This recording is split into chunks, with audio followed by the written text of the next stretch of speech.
Welcome to Climate Conversations, the power of industry leaders to shift the dial. I'm Jackie Peel. I'm a Professor of Climate Law at the University of Melbourne and the Director of Melbourne Climate Futures, which is hosting today's conversation, and we're delighted that you could join us. I'd like to begin by acknowledging the traditional owners of the land from which I'm zooming in from today, the Wurundjeri Woi-wurrung people of the Kulin Nations, and I pay my deepest respects to their elders past and present. And I also invite our audience members to take a moment to acknowledge the traditional owners of the lands on which you are today. Melbourne Climate Futures is the University of Melbourne's multidisciplinary climate initiative, which was launched at the beginning of this year, and it brings together climate researchers across all disciplines at the university to contribute to greater action on climate change. Specifically, Melbourne Climate Futures provides a central platform for engagement with the university's climate research and expertise, and we seek to leverage that through partnerships and convening discussions such as the one today with key industry leaders to explore how we can accelerate the needed transition to a positive climate future. For the session today, we'll be talking amongst the panellists, but we'd also like to invite you to join the conversation. And you can do that primarily by putting questions into the Q&A function that you'll see at the bottom of your Zoom screen. But we'd like to get underway, so I'll now hand over to our wonderful moderator for this conversation, renowned journalist and broadcaster, Ali Moore. Thanks, Ali. Thank you, Jackie. And if I could also just, welcome everyone, but also really urge you to join the conversation. I'll try and weave your questions in through the panel. That said, we do have 5 panellists. We've got less than an hour. I think we'll be able to achieve a lot, but obviously it's going to be pretty packed. So you've met Jackie, obviously, so let's introduce the rest of our panellists for this discussion. Fiona Wild is Vice President of Sustainability and Climate Change at BHP. You'll see Fiona in just a minute when she turns her camera on. Fiona has almost 25 years experience in multinational oil and gas and resources companies. Hi Fiona, and in her current role she leads the design and implementation of BHP's climate change strategy. She also sits on the Financial Stability Board's task force on climate-related financial disclosures, reporting to the G20. We also have Tinus Keeve, who is Chief Sustainability, Property and Export Officer at Coles. Hi Tinus. Tinus leads the Coles Sustainability Strategy, transforming the way the retail group engages with its partners and its producers and sources its products. He's also got considerable commercial experience in the retail, the strategy and the liquor sectors. Tennant Reid is the Head of Climate, Energy and Environment Policy at the Australian Industry Group. Hi Tennant.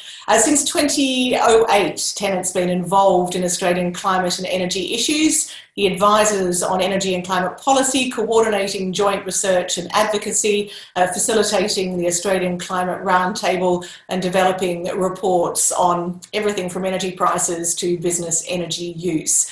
And Rob Grant is also joining us. He's the Director of Energy at Fortescue Future Industries. He's got responsibility for the company's growth.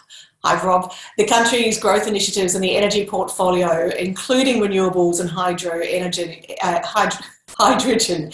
He brings engineering and commercial experience spanning more than 25 years to the table. He was 9 years Chief Executive Officer at Pacific Hydro, and just before joining Fortescue, he was Chair of the Clean Energy Investor Group. So a huge virtual welcome to all our panel. So let's get straight to it. And Fiona, if I can start with you. BHP's had a pretty busy week. You've released the company's climate action plan and your new goals for suppliers and shippers on Scope 3. Can you give us an overview of BHP's path to net zero by 2050? Thanks very much, Ali, and thanks to everyone on the panel and everyone in the audience for joining today. It has been a busy week at BHP. So yes, on the 14th of September, we released our annual reporting suite, and as part of that, we released what we're calling our Climate Transition Action Plan, which is really to lay out our approach to climate change, the commitments and positions that we've set, and also importantly, our performance against those. One of the areas we wanted to focus on was our performance against dealing with both operational emissions and value chain emissions. So we've had targets in place to reduce operational emissions for many years, and about 4 years ago we introduced a net zero goal for our operational emissions by 2050. And what we announced on Tuesday is that we're extending that to also include Scope 3 emissions. So that's the emissions associated with our customers' use and processing of our products. So effectively now we're looking at net zero all the way across Scope 1, Scope 2 and Scope 3 emissions. So all the emissions that we report. Within that Scope 3 footprint, it can be quite complex to understand where those emissions reductions can come from, but we have been able to undertake a really detailed analysis and actually set some very specific targets for part of that portfolio where we can see a pathway to net zero at this point in time, and that's particularly around maritime, so the emissions associated with shipping our products, and also around procurement, so the emissions associated with our suppliers. So it's very much a work in progress for BHP, but a very, very clear commitment to net zero emissions by 2050 across all of our emissions, Scope 1, Scope 2 and Scope 3. Fiona, you did say it's a work in progress, but you've come under fire because in that Scope 3 you haven't included the Asian steel mills that burn your coal and iron. Why not, particularly given they are such big polluters? That's exactly right. So when we look at our value chain emissions, about 2/3 of those currently come from the steel making entities that use our iron ore and metallurgical coal. So steel is a very, very emissions intensive process. And at the moment, it's actually very hard to see a pathway to net zero for the steel sector globally by 2050. And when we set goals and targets, we want to make sure they're on a reasonable basis of evidence so we can actually see what that pathway might be. And at this point in time, we think it's too early for us to set targets for steel making because that steel sector is so hard to abate. It doesn't mean we rest on our laurels. What it means is we have to focus on collaboration and partnership with the steel sector to enable the new technologies, the new policy measures to come into place to get those emissions reductions happening in the steel sector. So as well as having this goal that covers all of those emissions, we're also announcing lots of partnerships with steel makers. So for example, a partnership with China Baowu, with HBIS and with JFE, which represents something like 10% of global steel production. And we're investing in their companies to enable them to reduce their emissions. So $65 million so far last year to support reduction emissions in those companies, and there's certainly going to be more to come. And just before I let you, we move on, that climate transition action plan that you're now putting to shareholders, it's really, it's an advisory only vote, it's non-binding. Yeah. What's the purpose of that? I mean, does that really mean anything if it's a non-binding vote? It's really about giving shareholders an opportunity to look at our approach to climate change in totality. So what we tend to see is sometimes focus areas might come through shareholder resolutions that might look at one component of our climate change position. What we really wanted to do was to give our shareholders an opportunity to look at our climate change position, strategy, commitments, performance in totality, and to use that advisory vote as an opportunity for discussion and to potentially inform the way that the strategy of BHP will develop. Obviously, the decision-making authority still rests with the board, which is an appropriate governance structure to have in place. But we do think that with increasing interest in climate-related issues, it's important to provide a regular and comprehensive forum for discussion. So that's really the purpose of our Say on Climate this year. Tinus, if I can come to you, there's so much focus on the energy sector when it comes to climate. I wonder whether, as one of the country's biggest retailers, you sometimes feel a little bit left out because it's not as if you're sitting on your laurels either. No, that's correct, Ali. Not many people would know on this call that we as Coles is the 12th largest energy user in Australia, which makes that quite important for us. Not quite important, as important, I guess, as Fiona mentioned, it would be for BHP. And I want to congratulate Fiona having that commitment on Scope 3 made this week. We released our sustainability report this morning in our annual reporting suite, so Fiona will know what it takes to get that out. But in that, obviously, we've committed to Scope 1 and 2 a 75% reduction on that from a 2020 baseline in 2030. And we've also committed to 100% renewable by FY25. So from an energy perspective, we are definitely on the right track to abate all those scope 1 and 2s associated with that. And your motto is together to zero emissions. I just wonder what together means, because you've got to remain a viable company. So is it a competitive advantage? Can you go further? Can you spend more than your other main competitor? Do you have to go in lockstep? There's no point, doing all the good work and killing the company in the process. I mean, from a together perspective, what is really important is that the climate and the situation we're in is going to take a community effort, and that's what we mean by together. We've got various stakeholders, we've got thousands of suppliers, we've got thousands of team members, and we've got thousands of millions of customers.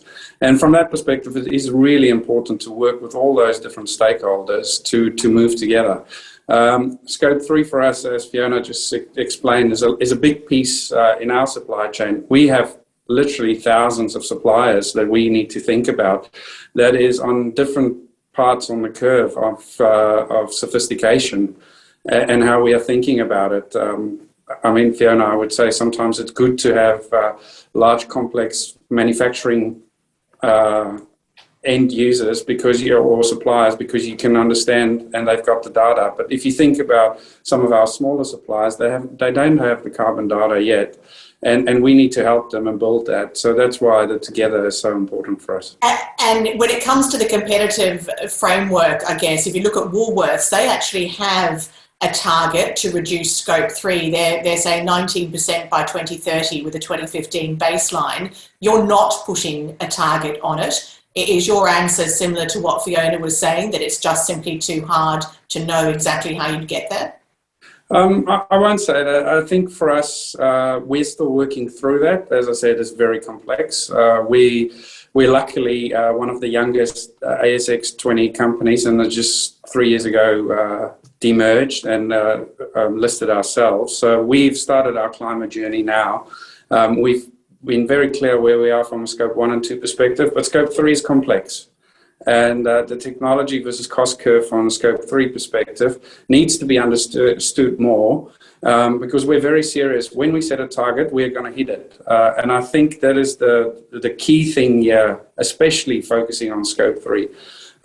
There are various examples throughout the world in various industries where scope 3 targets have been set and then retrospectively retracted because one doesn't, or the organizations didn't really understand what scope 3 entailed and how much work was required to set those targets and achieve them. Yeah, we'll go back to that issue of targets versus actual progress, I guess. But Tennant, if I can bring you in here, to what extent is what we've heard from both Fiona and Tinus representative of what we're seeing more broadly in industry, bearing in mind, of course, that your members range from quite small to very large?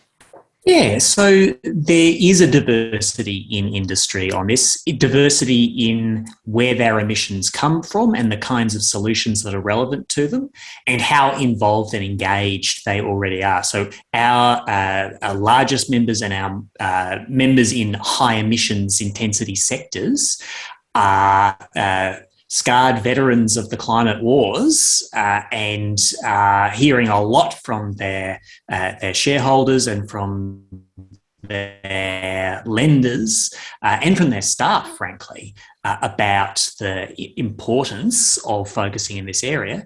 There's many other businesses for whom the eye of Sauron has not yet moved on to them.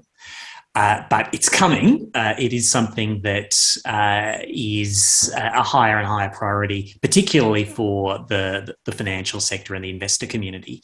And so the challenge is that the debate is moving, and it's very important that it moves, from the issues around electricity supply, where we've made enormous progress. Not every problem has been solved, but we are on the path towards net zero there, to a lot of other sources of emissions that are not as advanced and have their own complexities. So this is industrial heat, where there's many different contexts and many different competing solutions. It's transport, heavy transport by land, sea and air. it is the chemical sector and the emissions produced in making basic materials. So there are potential solutions for all those things, but they have challenges of we haven't made as much technical progress yet. The cost competitiveness challenge is quite significant, and this is where customer demand for clean materials and clean products will make an enormous difference. And it is the need to change gears from.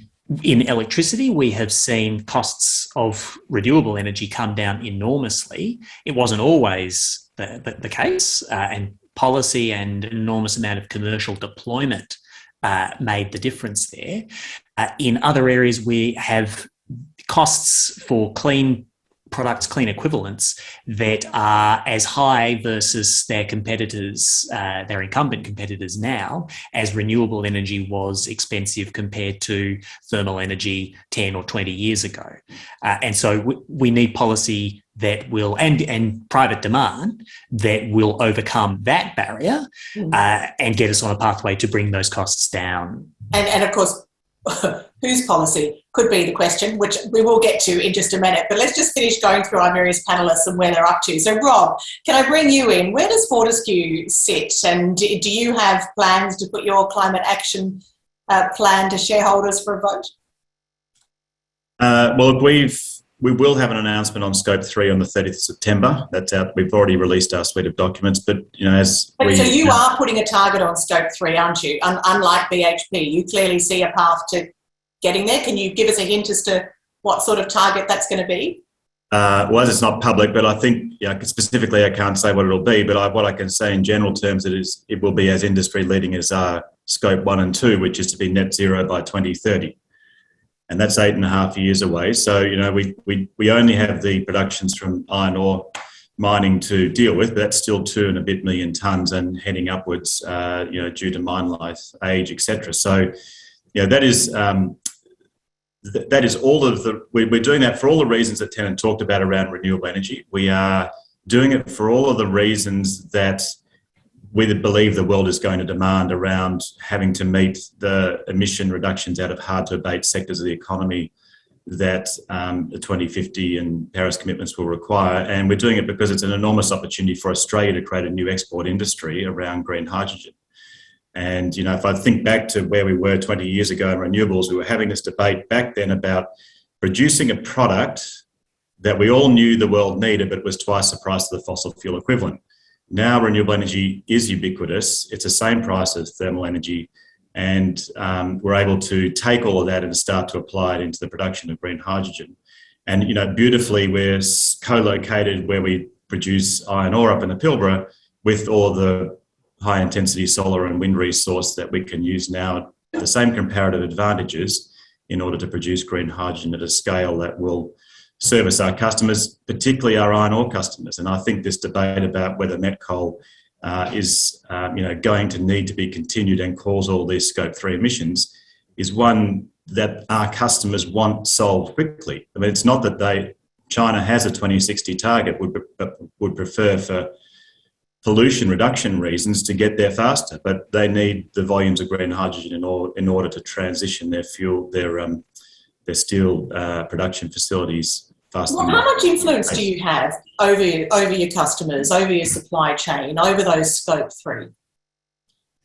Well, look, I mean, Fortescue is part owned by one of its customers. We have significant Chinese steel mill ownership, and we advocate strongly, understand very clearly what their aspirations are and other North Asian steel mill customers.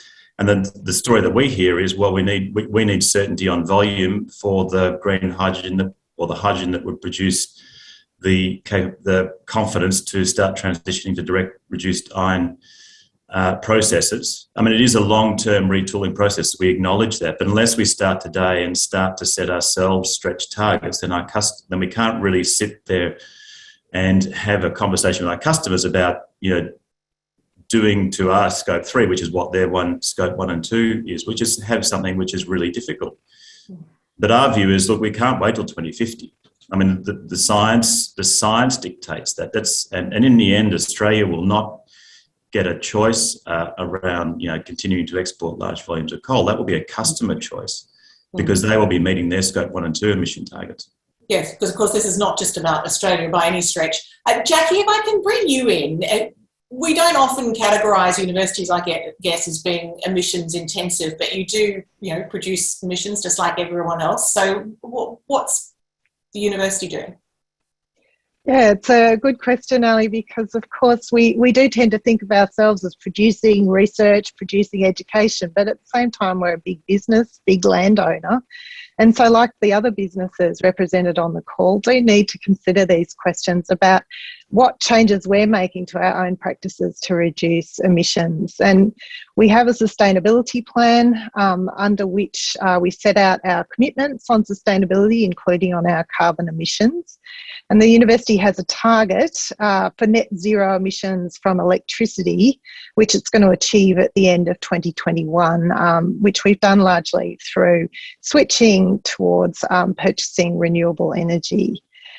The other broad target that we have is to achieve carbon neutrality before 2030, but part of the work that Melbourne Climate Futures has been doing with the university as it's launched this year is to push the university around how we can do even better on that carbon neutrality target and tackle some of the harder to deal with emissions, which for us on the university campus are largely our emissions associated with use of natural gas to heat campus facilities.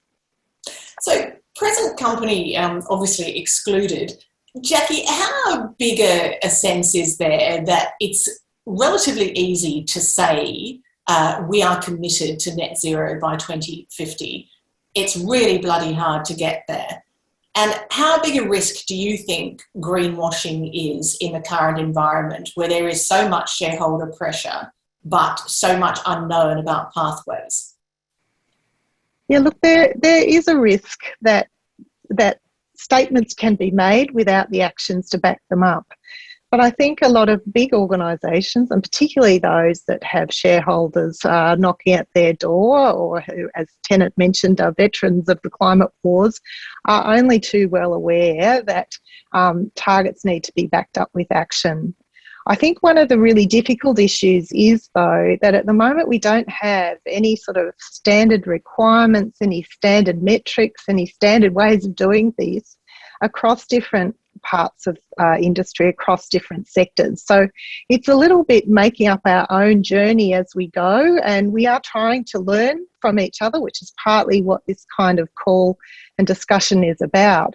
But it is a really difficult decision at the moment about questions as Fiona and Tinnis indicated, what scope 3s are in and out for different businesses, because there's no sort of standard accountability framework, no standard metrics even for measuring some of these things. I just wanted to add, Ali, that for some of our listeners who might not be totally au fait with scope 1, scope 2, scope 3 emissions, with scope 1 we're talking about the emissions that are produced by a particular business through their direct activities.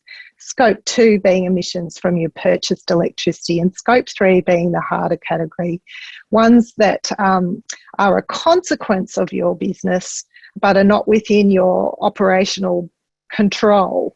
And so that's often emissions associated with the goods and services a business is purchasing and using, but also emissions associated with the products they produce. And for universities there, we're talking about potentially what our research is used for, and indeed what our graduates go out into the world to do. And those are really difficult categories to think about how we might influence that. Digging a lump of coal out of the ground doesn't produce many emissions, but once you burn it, it's a very different story. That whole issue of benchmarks and being able to measure, Tinnis, if I can ask you, if you look at what you're doing, if you look at what BHP is doing, there's really no standardised measure, is there? I mean, how much difference would it make if there was a way of benchmarking yourselves in a manner that would give shareholders and customers, I guess, a better understanding of where we're at? Because at the moment it seems that everyone is I think actually Jackie's put it like this in another forum, picking their own adventure. Yeah, I wouldn't say there's no benchmarking. I think the Task Force for Climate-Related Financial Disclosures is where we start, and that's what I think most of the larger organisations have adopted. The challenge with it is we're all, as Fiona and I have explained on how we're thinking about Scope 3, and Rob would be familiar with that as well, how that then grows into when it's mature from a reporting perspective and it's standardised.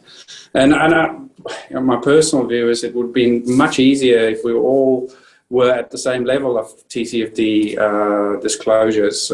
I think the whole of Australia and the governance, we've got strong governance for all major organisations in Australia. I think that's well publicised on how strong our governance is from our listed organisations. But as we mature on this, I think we will have a bit more of a standardised approach to measure and to see how organisations are performing. But we're in this learning phase or developing phase. Let's not call it learning. Let's call it rather developing. Where if you listen to Fiona, they've done a bit more work. We're probably following behind them. Tennant would know where all the other industries are, and it seems like Rob is close behind as well. So it is catching up, but you need to be quite meticulous of how you read sustainability reports to really get an understanding of what is real and what is just greenwashing. And Rob, when it comes to public understanding of the complexities of the process, I mean, where do you see the issue of standardisation and being able to actually have a way of measuring that people can get their heads around? Yeah, look, it's certainly for Scope 1 and 2, the national greenhouse accounting schemes, and for a large industrial user like us, particularly we have our emissions really in two big buckets. One is the CO2 from the burning of fossil fuels for the power stations that process the ore, and the other bucket is the emissions from diesel burning for the big haul trucks and associated mining equipment. So, there are agreed and objective conversion factors from litres of diesel or terajoules of gas to CO2 emissions through each bit of equipment. So we're confident on that side that we understand those. It does get a little trickier downstream into the Scope 3, where our iron ore ends up in some steel mill in China, which might be using different sort of coal and potentially different efficiency blast furnaces. So it does rely a little bit then on conversion factors, which we don't necessarily get to check if the steel mill itself is not accounting and reporting its Scope 1 and 2. So, but this is the whole point about setting the target. Unless you can measure it, you can't manage it. And that's as much the reason for setting an industry-leading Scope 3 target, is that we can get into the customers and have this conversation about saying, well, we must now know what your Scope 1 and 2s are so that we can talk about our Scope 3. Yeah, actually, Fiona, let me come back to you on that. And a question from the audience, but it goes directly to that issue. And I guess Rob's point that if you've got to be able to measure it to manage it. The question for you is, do you really need to know the pathway before setting a target? Is your caution more about making sure you know what you can do easily, so you know that you're going to get there?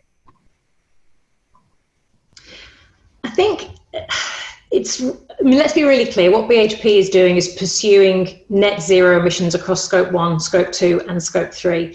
You wouldn't believe the amount of semantic discussions I've got into about what is an ambition, what is a goal, and what is a target over the last few months. But as Jackie mentioned, it's really important that when we make statements, we have actions to back it up. So if we're going to say we're going to head for a particular target, then we need to make sure people are confident that we're going to be able to do that. So we want to make sure our words line up with our actions. So when we set goals, what we're saying is this is an outcome we would like to get to, but at the moment we can't see a pathway to get there. That doesn't mean that we're not going to make every effort we can to enable a pathway to become available. So with looking at steel making emissions, where it is very, very hard to get accurate information and even at a global scale to see a pathway to net zero for the global steel industry by 2050. There is no pathway at the moment that we can see for decarbonising steel completely by 2050. So what we're doing is we're saying, all right, we're going to set a goal to get to that net zero endpoint, but we can't at the moment see a pathway to do that. And we have to be really clear about that. Where we can see one or more pathways to achieve an outcome, then we can actually set more comprehensive targets and measure our performance against those pathways. So I know it kind of gets into a bit of a semantic discussion, but I think it's really important that if we're going to make statements, it's really clear to what we are committing, because then people can track our performance and make sure that we're doing what we say we can. And at BHP, that's really important, that you can match up the words and the actions. And Tennant, if I can ask you this, matching the words and the actions, and I've heard chairs of other big companies raise issues around how shareholders welcome and everyone welcomes net zero by 2050, but to what extent, and I'll approach this from the side of the extent to which they can influence things in a minute, but to what extent do they largely understand what's involved? And by that I mean, how patient are they prepared to be when dividends start to be cut, when there is no dividend, when there's a capital raising, when profits fall because your cost-benefit analysis is not keeping up? How, do you think that there is a general understanding of what a commitment to net zero actually means?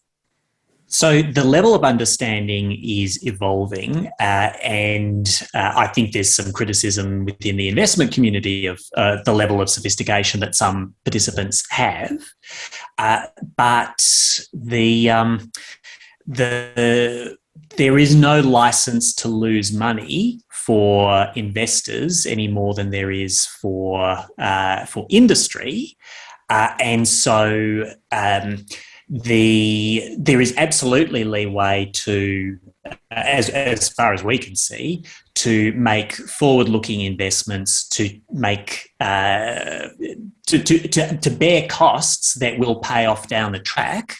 But if we're looking at green steel today, the closest thing that there is to a pathway is direct reduction of iron using hydrogen. That has just started to be done at some pilot facilities in Europe at a scale that is large enough to provide, a bit of steel to an end user.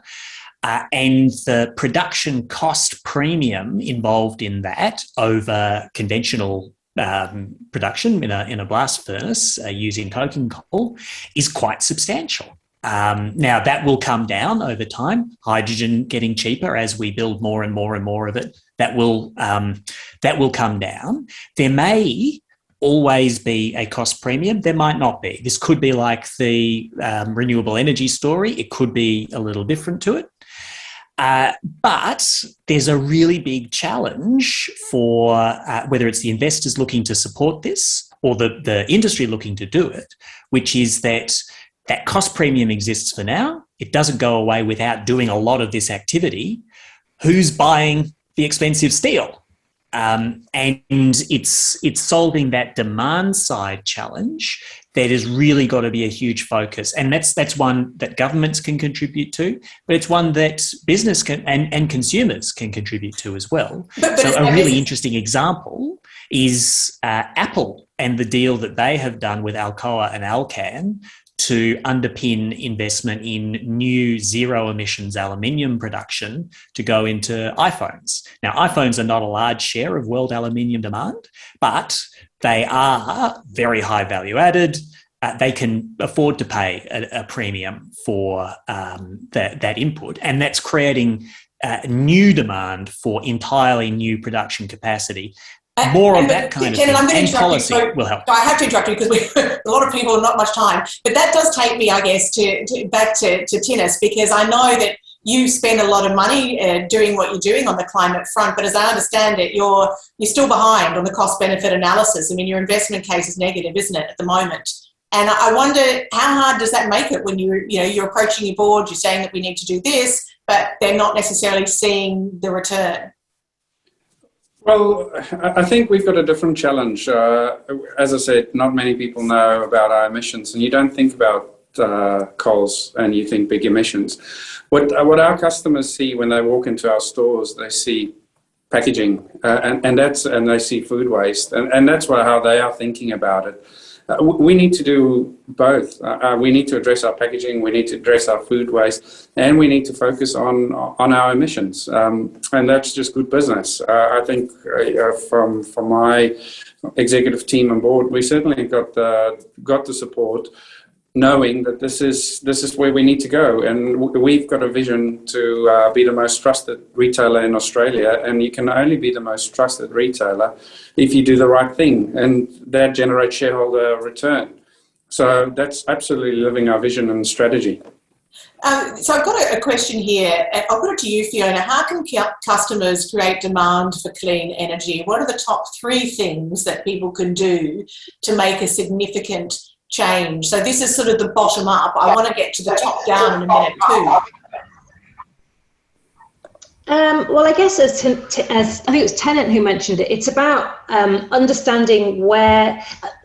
Part of this is about understanding supply chains and where commodities go and the end products. So I think it's important for people who are buying goods and services to potentially think about where those goods and services are coming from. So, iPhones contain a lot of metals, including, copper, which we produce as part of BHP's portfolio. When you think about batteries in electric cars, they contain a huge amount of nickel and copper, which comes from companies like BHP. So if you can think about increasing demand for these lower carbon products and essentially being able to provide a premium for those products, it will draw supply through the system.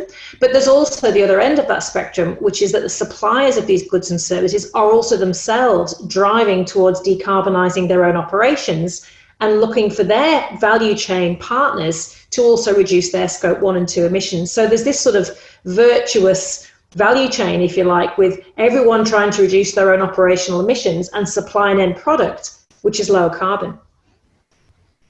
So that's the understanding from a customer point of view. How big a difference would it be? And of course, the whole reason we're having this conversation is how active is industry in the face of a paucity of government policy, if I can put it that way. So Jackie, if I come to you, I mean, the fact that we're working in a vacuum of government policy, if that was different, how different would the game be? And I put it to you in the context of, if we look at vaccinations, for example, the moment they're made mandatory, it's so much easier for any industry to persuade their workers to get vaccinated because they have that backing.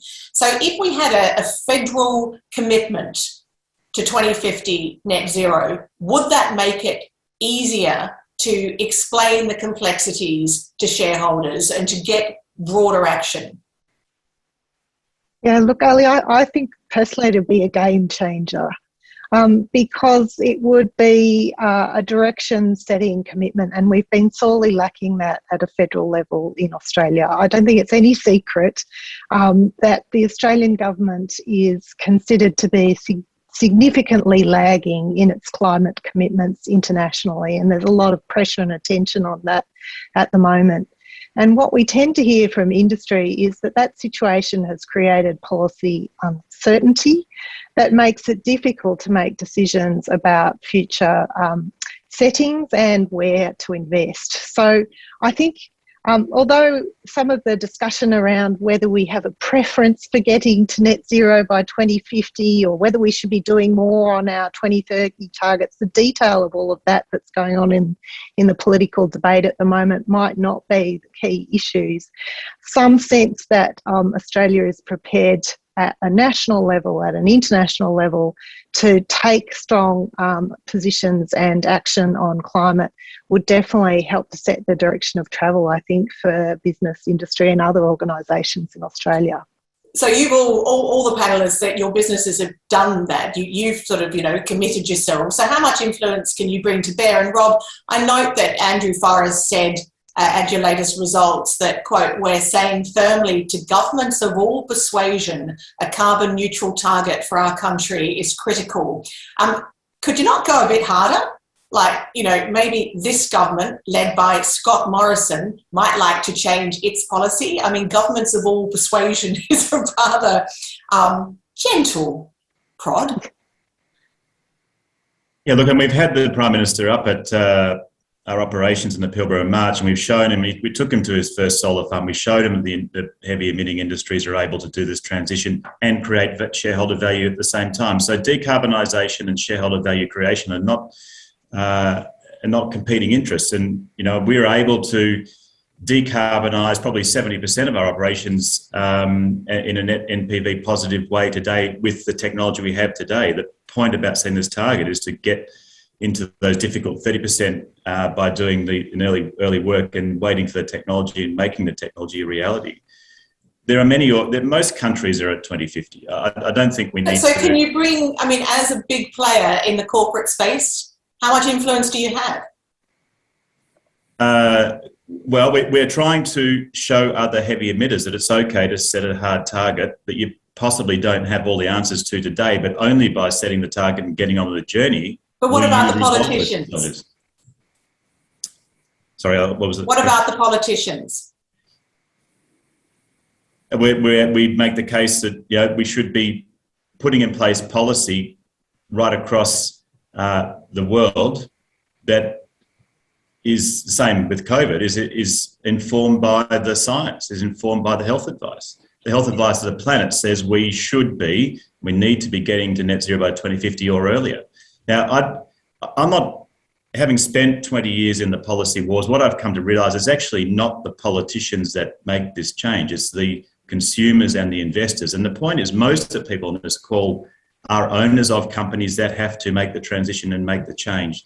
Through your superannuation funds, which are mandated, you can actively advocate to them and with them for this change. And this investor group on climate change and all of these actions that are coming now from the investor point of view are things that bring far more action from companies than what the politics. It would be great if they had targets. That would be wonderful. But I think the ownership model, which is why Andrew can say what he does and do what he does, because he's the owner of a very large share of Fortescue. Yeah, I understand that. But Fiona, let me ask you, if the government was more ambitious, could you be more ambitious? Look, I think everyone's looking for increased levels of national and global ambition. And I think given Australia's efforts to date in reducing emissions and at the pace of technological change that we see, I think there is scope for Australia to revisit its medium and long-term targets. And that's an important signal that will be sent. But as others have mentioned, what is driving action at the moment is a really good understanding of climate-related risks and opportunities, and also a significant push from investors to make sure that this climate risk issue is managed appropriately. Tinus, how do you see the political sphere and whether it would be a game changer, as Jackie was saying, if we could get a federal commitment? Well, I think we're in a privileged position to interact with all Australians, 16 million of them on a weekly basis. And we feel what they're bringing and the demand they're creating for taking action. So we can only go with that. And they are clearly telling us that we need to be around coal's been around for a century. We want to be around for the second century. And that is why we are taking the approach we are. There is a clear demand that we've got to do the right thing and commit to targets that we achieve and overachieve on. And that sets the pace for us from that perspective. Jackie, do you think that we're going to see, we're seeing overseas, courts starting to decide the standard of behaviour? We've seen it at The Hague with Shell. We've also seen, obviously, what's happened with Exxon and Mobil. We've also seen the federal court in this country talk about the responsibilities of the Environment Minister. Do you think that this will increasingly become an issue for the courts? Yeah, look, I think, Ali, it is already an issue for the courts. What we've seen in the last 5 years is just really an uptick in the amount of litigation that's coming to courts. And the nature of that litigation is changing. It's changing from focusing on sort of a project by project kind of analysis to looking at systemic risks across the economy and calling for accountability of corporate actors, of governments, for the climate harms that their actions might cause or their decisions might cause if they don't do enough to address the climate challenge. So yes, I think we're going to see more court cases. They're growing in their sophistication and we're beginning to see some successes. And I also know that I don't think anyone, the courts included, want to see policy set in this way. I know that companies in particular would prefer that these decisions are being made in conjunction with their shareholders and their investors and not dictated by the courts. So there is, I think, a growing risk that if that doesn't happen, litigation could follow, and that in turn can help drive behaviour. And we're definitely seeing litigation risk being factored in by many big companies as one of the things to take into account when they're setting goals on climate action. It's also, though, it's going to be interesting to see the extent to which the courts can enforce orders. For example, that order against Shell, which is so extensive. I mean, it goes to, they were ordered to reduce CO2 by 45% by 2030 for the Shell group and suppliers and customers. So to what extent is that even an enforceable finding? Yeah, look, so it's a finding coming out of the Dutch courts, and it has to be said that the Dutch courts are sort of sitting at the forefront of making these very broadly framed rulings. So it's a test case. We don't know really how enforceable that will be in legal terms, but in market terms, it's sending a pretty clear signal that sort of not paying sufficient attention to your corporate policy around carbon emissions, not taking credible actions to reduce them in line with the science, not working with your suppliers when you are a big producer of greenhouse gas emissions, is going to put you in the spotlight, is going to put you in the crosshairs for litigation. There's an increasing number of environmental groups and activists that are looking at cases like the Shell case and thinking about how they replicate that in other jurisdictions. So regardless of whether a particular judgment is enforced down to the absolute level, letter of what the court said, there's definitely a flow-on effect in terms of changing the public debate, changing awareness around the need for this kind of action. Tenen, if I can throw you a question that's come from the audience, there's a couple of questions along this line, and it goes to Scope 3, and we've been talking about how complex Scope 3 is. And in fact, if you're interested in this, there's been some really interesting articles written lately, including by Adrian Blundell-Wignall, who's a former board member of the Reserve Bank, about the fact that Australia seems to, and he did note that big companies, as are represented on this panel, are doing what they should be doing, but broadly Australia tends to ignore its Scope 3, and we don't acknowledge it. This question is that it's about entirely changing the paradigm under which business performs and the responsibility for the interconnection between suppliers, producers and users. Do we have what we need to make this change? That is a big question. It is. With 7 minutes to go before the end of the panel. So there's a couple of inadequate ways to approach this. Just saying, well, what happens once product leaves our shores is somebody else's business is that's not functional. Besides anything else, because we will be completely hostage to whatever decisions are made by our customers overseas. We don't control those decisions. The other thing that is not particularly functional is to, try and claim universal jurisdiction and determine what will happen in all parts of the global supply chain based on what we do here.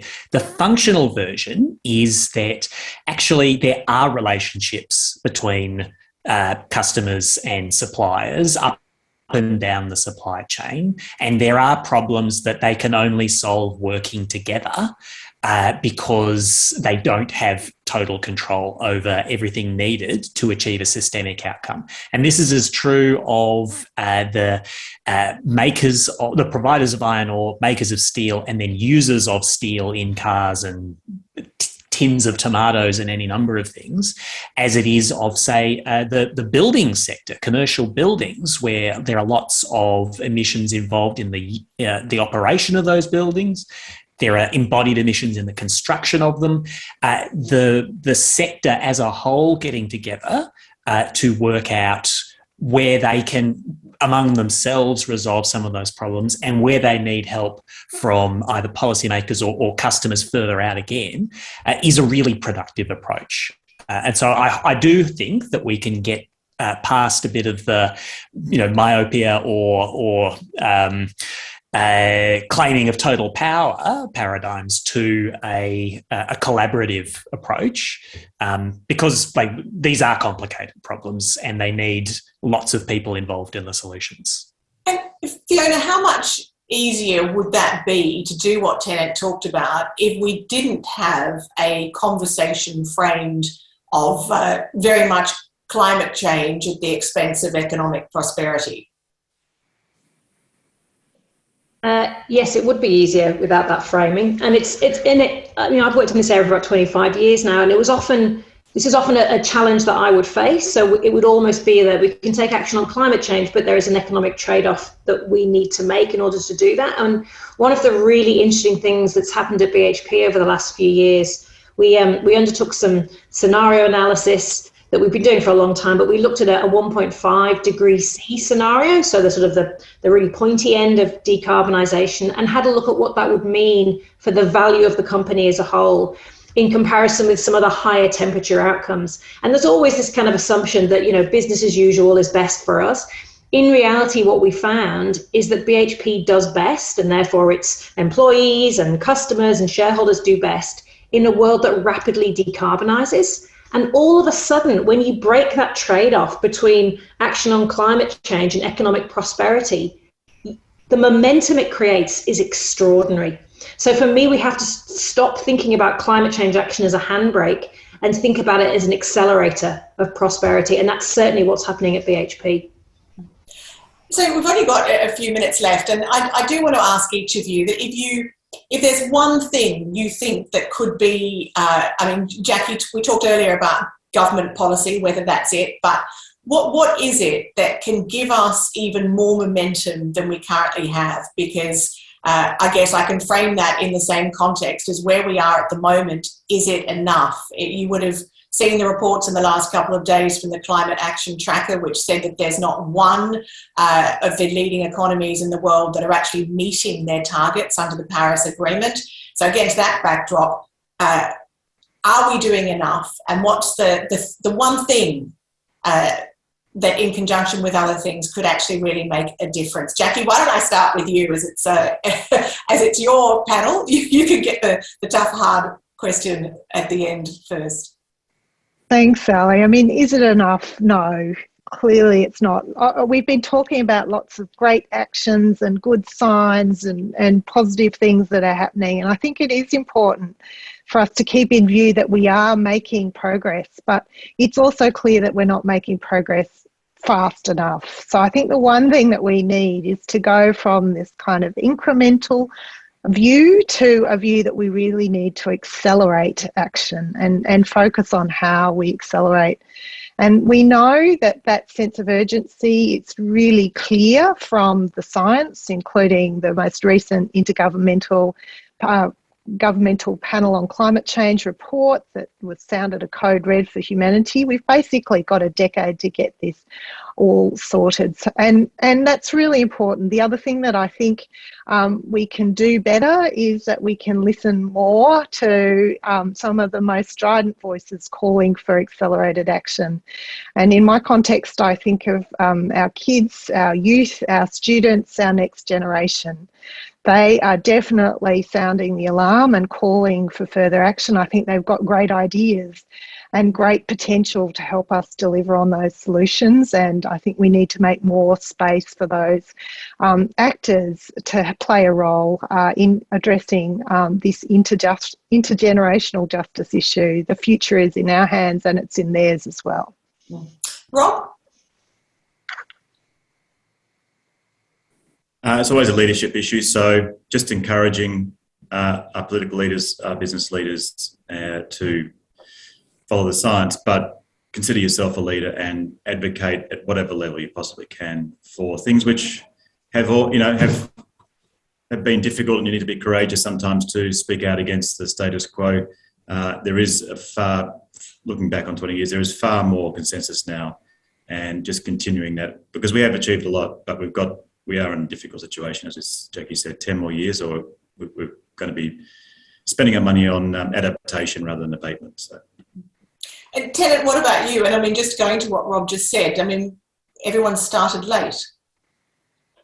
Absolutely, and I very much agree. The level of consensus and the change of perspective that's taken place is quite remarkable. But if I'm going to nominate my one weird trick for approaching net zero, I'm going to actually mention carbon border adjustment mechanisms, not as a stick with which to beat people up, but as a means by which the investments required in zero and low and negative emissions production processes can be viable and expect a return. Equalisation. And the more that happens in major markets, the easier it will be to invest in clean production in places like Australia. Because you're hit with a tariff at the border with your exports as they go into a country if you don't have a price on carbon. Or, well, if you have emissions in your production process. The European one, we've got a whole big report out on this. Find it at aigroup.com.au.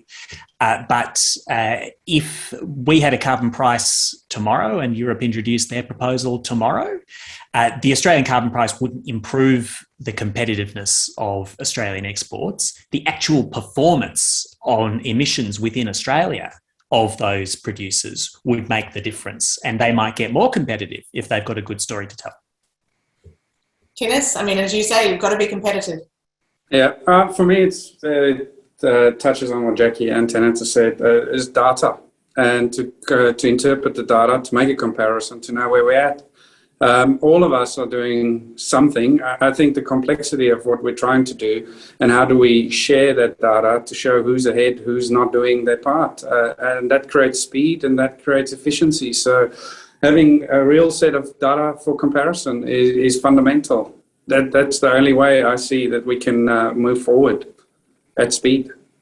Who should be responsible for that data, Tinus? I think everybody's got a role to play. I think universities has got a role to play. I think business has got a role to play to put out the right data. I think it will just take, and hopefully we're seeing some of this come through now in some academia, where we can compare all of us on this call to say where we're at and really put a stick in the ground to say who's ahead and who's behind. Fiona? I might have a crack at the policy framework. So I think what we need is a policy framework that has increasing ambition. It has a price on carbon. It supports low emissions and zero emissions and negative emissions technologies, and it builds climate resilience. And, you know, we just need to get on with it. It's like all hands on deck, all options on the table, and just do it. Thank you for doing the policy, because I know everyone's always a little hesitant, but, you know, fundamentally, we have leaders for a reason, don't we? And we, we put them there to do a job. An enormous thank you to all our panel, to Jackie and to Fiona and to Tinus and to Rob and to Tennant. And also a very big thank you to our audience too today. And if you want more information about Melbourne Climate Futures and a tick, the website will come up. And this recording will be on the university's YouTube page, and a link to that's going to be sent to everyone. So thank you so much for taking part. Let's hope this conversation continues. Until next time, stay well.